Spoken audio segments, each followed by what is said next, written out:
Hi guys, and welcome to our Veganuary series of videos to help you throughout your Veganuary journey. And today we're going to be talking about sneaky non-vegan products that find their way into food that you just had no idea. And I did already mention that you might be checking your labels a bit more closely now that you're vegan, then you'll become a bit of an expert as to what's in your food. And there are a couple of things that you just maybe never even thought of or weren't sure of that aren't vegan that can be in food. So obviously, other than the really obvious things that we will have already mentioned that you can find on labels like milk and egg, any meat, obviously, honey, that's another really obvious one. There are a couple of extra other products that can be a bit sneaky and sometimes hidden in our food products that can catch us out, even us seasoned vegans who are used to looking at labels. But bear in mind, don't beat yourself up over it. Everyone makes mistakes, and it's quite easy, especially with these more subtle hidden ingredients that you weren't even ever aware that were ever in food. So gelatine is one to watch out for. It's often found in sweet products. If you look up what gelatine is, it's absolutely disgusting. I've got no idea why anyone would put it in sweets anyway. But it's in a lot of sweets, sadly. There are sweets that don't have them in.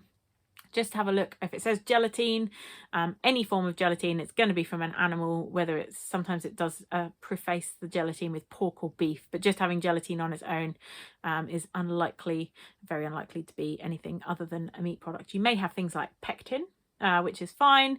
That's another time of gelling agent. So if it says like gelling agent equals blah blah blah, sometimes it hides gelatine under an E number, so have a look out for that as well, which can easily catch you out.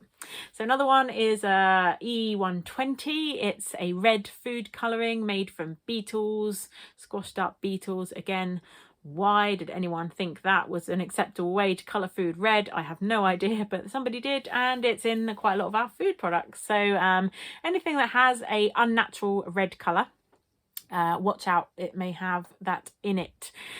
Another one is beeswax. That sometimes creeps into certain food that are maybe glazed or have a kind of glowing nature to them. So double check out. Beeswax sometimes ends up in our food products and is not vegan. Another one is casein. That comes from milk. Casein and whey, they're two products that come from milk, but they're often labelled as casein or whey on the ingredients. They tend to be also in bold because they come from obviously milk and have that allergen. So easy to spot. And often these days, whey more so than casein, I think I've seen sometimes on labels.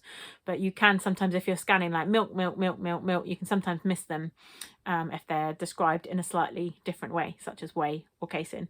Another product, Icing Glass. Icing Glass is, I don't really know how to pronounce it. It's disgusting as well. No idea. It's not really in many foods, actually. It's not something that I've come across a lot. It can be in some beers and alcohols. If you drink alcohol, that's one to watch out for. That might be why, although unfortunately they don't really label what's in your beers and ingredients. That's one that you might have to turn to Google to find out whether your product contains that in it.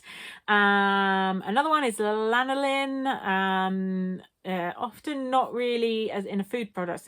You might find it sometimes as like D3. It has lanolin in it. So D3 is one to watch out for because D3 can be vegan. So D2 I think is vegan, D3 is not. So that can sometimes catch you out. So just look out for anything that's got vitamin D in it. Could potentially, that's a bit of a tricky one. Lactic acid is another one that can sometimes be vegan and sometimes not vegan, so that's one to check out if you see that. And it's not, if it says suitable for vegetarian, not suitable for vegan, because products tend to be getting better at labeling themselves. There's something like lactic acid in it, that could be the cause, because that can come from an animal, can come from other things as well. And another one to watch out for is like products that say lactose free. Can sometimes like think, as a new vegan, you might think, oh, that's fine, but actually no, a lot of the time lactose free does not mean dairy free. It just means it doesn't have the lactose, the sugars from the milk. So but lactose is another one that can sometimes be a hidden ingredient. That is milk, comes from milk, lactose, sugar from milk. So that's one to watch out for. there you go. So another thing that can sometimes catch you out as well, it's not so much an ingredient as such, but products that are in the free from range. Free from is not always going to be free from milk and egg. If it says free from milk and free from egg, it could still not be vegan. So always double check the free from products that they definitely are vegan.